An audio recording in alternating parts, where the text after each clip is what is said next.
Hai, balik lagi bersama saya Chris di Duit Pintar. Seperti yang kita ketahui, Indonesia merupakan salah satu negara dengan komposisi kelas menengah yang cukup besar di dunia.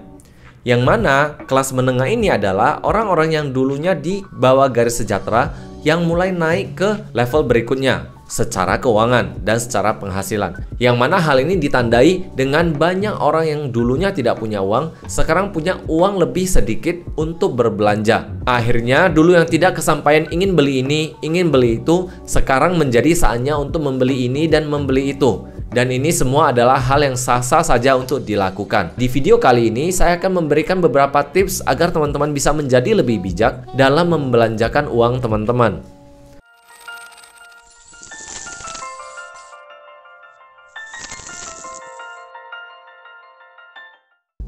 Peningkatan middle class ini bukan dikarenakan ada hal yang internal saja, namun peningkatan middle class ini disebabkan oleh banyak sekali faktor di luar kita. Misalnya ada perkembangan dari negara ini, misalnya ada tunjangan ini, tunjangan itu, ada stimulus ini, ada stimulus itu, ada kenaikan gaji, ada banyak perusahaan yang berkembang dan sebagainya. Namun mari kita fokuskan ke perusahaan yang berkembang saja. Jadi dalam hal ini saya memfokuskan pada perusahaan yang sedang berkinerja baik dan berkembang, di mana banyak sekali perusahaan di Indonesia yang berkembang yang akhirnya menyebabkan perekonomian di Indonesia bertumbuh cukup baik. Bisa dibilang pertumbuhan ekonomi di Indonesia salah satu yang terbaik di dunia. Dengan adanya pertumbuhan perusahaan ini, biasanya perusahaan akan memberikan peningkatan jabatan alias promosi kepada banyak sekali karyawannya. Adanya promosi ini akhirnya membuka peluang bagi yang ingin memasuki jabatan-jabatan entry level atau jabatan-jabatan yang masih baru. Ketika banyak yang memiliki peluang untuk masuk jabatan baru ini, maka semakin banyak lapangan kerja yang terbentuk. Banyaknya lapangan kerja yang terbentuk akhirnya memberikan orang peluang-peluang untuk mendapatkan penghasilan dan juga peningkatan penghasilan bagi yang sudah promosi atau naik jabatan. Ketika sudah naik jabatan ataupun promosi, banyak sekali kita yang ingin memenuhi hasrat kita yang sudah kita tanam sejak dulu. Misalnya dulu ingin beli ini, ingin beli itu, tidak kesampaian. Sekarang mungkin karena adanya peningkatan penghasilan jadi kesampaian. Namun, tidak jarang juga di antara kita yang berbelanja dikarenakan mulut dari orang-orang. Mulut dari orang-orang seperti apa yang saya maksud? Banyak orang yang mengatakan, masa kamu manajer naiknya motor? Masa kamu manajer pakainya HP yang XX itu? Jadi, hal ini mengakibatkan banyak sekali di antara kita yang akhirnya berbelanja bukan karena kita butuh atau kita ingin, namun dikarenakan mulut orang lain. Menurut saya, selama kita berbelanja berdasarkan keinginan kita yang sudah kita pendam semenjak dahulu, yang membuat kita bahagia, tidak masalah, itu adalah sah-sah saja. Karena di suatu saat kita ingin memiliki pemenuhan keinginan kita pula. Dan itu adalah hal yang baik. Karena dengan kita bahagia, maka kita bisa perform atau bisa bekerja dengan lebih baik pula. Akhirnya akan berefek kepada hasil kerja kita yang nantinya bisa membuat kita promosi. Jadi tenang teman-teman, saya tidak melarang teman-teman untuk berbelanja. Karena terkadang berbelanja membuat kita happy. Jadi itu adalah hal yang baik.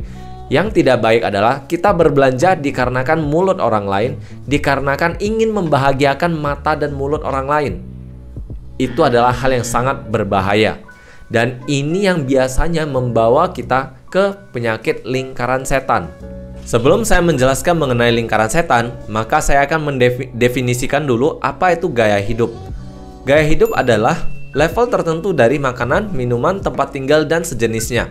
Intinya adalah level dari apa yang kita gunakan atau yang kita konsumsikan sehari-hari. Ini meliputi makanan contohnya. Biasanya makan di pinggir jalan udah oke. Namun dikarenakan naik jadi manajer, harus naik pula ke level tertentu. Misalnya harus di kafe ataupun restoran mahal. Hal ini tentunya bukanlah hal yang baik.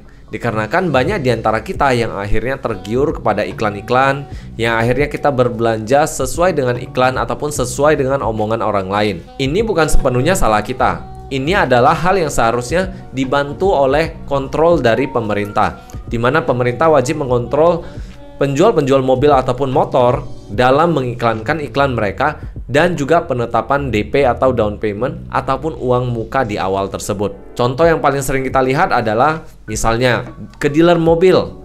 DP 10 juta, sudah boleh bawa pulang mobil. Menurut saya di satu sisi ini akan memudahkan kita untuk membeli mobil.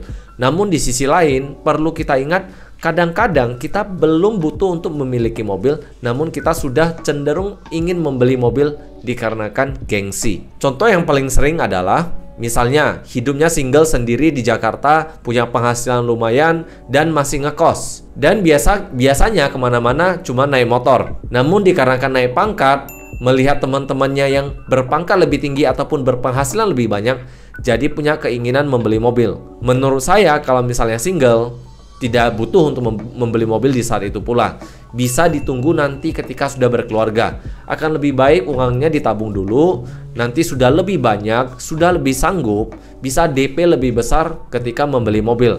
Daripada hanya DP 10 juta langsung bawa pulang mobil, dan ternyata gaji bulanannya habis gaji hanya untuk bayar kredit mobil. Hal ini sering sekali terjadi, bukan hanya di Indonesia saja. Ini terjadi di mana-mana, di mana orang habis gaji bukan dikarenakan habis dipakai untuk makan ataupun hidup, namun dihabiskan untuk gaya hidup, dihabiskan untuk cicilan mobil, cicilan handphone, dan cicilan-cicilan tidak penting lainnya. Hal ini yang nantinya juga salah satu menjadi penyebab di mana setelah bekerja 5 tahun nih, uangnya hilang entah kemana. Padahal tidak sadar bahwa selama ini uangnya habis di cicilan mobil, cicilan motor, cicilan handphone, dan cicilan-cicilan lainnya. Akan lebih baik apabila kita memikirkan bagaimana kita bisa untuk menghemat uang tersebut, menabung uang tersebut terlebih dahulu, hingga uang kita lebih banyak sebelum kita benar-benar berkomitmen untuk mengambil cicilan mobil, cicilan rumah, dan sebagainya. Tidak jarang di antara kita yang mungkin penghasilannya hanya untuk membayar gaya hidup. Yang mana contoh yang tadi adalah misalnya gaji 5 juta, cicilan mobil 4 juta, sisa 1 juta untuk makan dan minum dan sebagainya. Akhirnya apa yang terjadi? Setiap bulan makannya nasi tambah telur, nasi tambah telur. Tidak sehat tentunya. Yang mana nantinya ini bisa mempengaruhi kinerja kerja kita sendiri. Akan lebih baik apabila kita berpikir kembali, mempertimbangkan kembali, dan tanyakan ini kepada diri kita ketika kita hendak membeli sesuatu ataupun setelah sekarang katakan kita sudah terlanjur membeli sesuatu. Apakah kita ingin mengorbankan diri kita dan keluarga kita hanya untuk membahagiakan mulut dan omongan orang lain? Yang kedua, tanyakan kepada diri kita sendiri, apakah kita layak untuk hidup dengan kondisi seperti itu? Habis bulan, habis gaji, tidak ada tabungan apa-apa, makan hanya telur ceplok. Maka hal ini memunculkan satu kalimat yang sudah lama mungkin kita dengar, tapi mungkin belum ada yang mengingatkan, yaitu makan itu gengsi. Banyak-banyak makan itu gengsi, akhirnya lama-lama kita jadi hidup sengsara. Lebih baik kita mengenyampingkan yang namanya gengsi sebelum kita berbelanja. Ingat, ketika kita habis secara keuangan, tidak ada orang yang memiliki mulut pada situ yang akan membantu kita. Mereka paling hanya nyinyir di samping ketawa-ketawa saja, tapi kita yang menderita. Ini adalah hal yang sering terjadi. Ini akan menjadi masalah besar karena kita nantinya akan membiasakan diri untuk berbelanja, beli ini, beli itu hanya karena omongan orang lain. Yang mana menurut saya tidak akan sehat juga bagi kesehatan mental dan keuangan kita. Akan lebih baik pertimbangkan dulu sebelum membeli. Saya akan bagi 2 tips pada teman-teman yang saya harapkan tips ini bisa diterapkan di hidup teman-teman dan bisa membantu hidup teman-teman secara keuangan. Yang pertama adalah coba miliki pola pikir ataupun mindset bodo amat. Banyak sekali orang di dunia ini yang berbelanja hanya untuk membahagiakan mulut dan omongan orang lain. Ingat, ketika kita jatuh, orang-orang yang ngomong itu tidak akan pernah membantu kita. Yang tersisa hanyalah teman-teman yang benar-benar teman setia kita yang akan membantu kita. Dan biasanya lebih sering adalah diri kita sendiri. Pikirin apa yang kita inginkan, apa yang bisa membuat kita bahagia. Ingat, prinsip kita ketika membeli sesuatu, kita ingin membahagiakan diri kita, bukan membahagiakan orang lain. Yang kedua adalah tanyakan soal kesanggupan cicil kita. Apakah kita sanggup untuk menyicilnya? Dan apakah kita sanggup dengan yang namanya komitmen selama 5, 10, 15 tahun tersebut? Apabila kita sanggup, maka kita bisa go for it. Gimana saya menetapkan kata sanggup ini. Secara ilmu financial planning, maka yang namanya sanggup adalah total cicilan yang kita punya tidak melebihi sepertiga dari penghasilan kita. Namun perlu diingat, ini tidak bisa digunakan serta-merta di seluruh tingkat penghasilan. Ada tingkat penghasilan tertentu di mana angka ini tidak akan relevan. Contoh, misalnya teman-teman ada yang berpenghasilan cuma 3 juta. Namun ada cicilan sebesar 2 juta, maka itu sudah terlalu besar. Di mana 2 juta adalah sekitar 66,67% dari 3 juta tersebut. Atau misalnya teman-teman punya cicilan hanya 1 juta deh, yaitu 33,33% alias sepertiga dari penghasilan kita. Tanyakan lagi, 2 juta ini apakah cukup untuk hidup kita? Menurut saya sih, pada umumnya 2 juta per bulan itu akan sulit sekali untuk hidup apabila kita tidak hidup di rumah orang tua. Kalau misalnya kita ngekos nih, 2 juta itu akan terasa berat sekali. Karena menurut saya, apalagi di Jakarta, 1 juta untuk kos itu juga sulit sekali untuk dicari.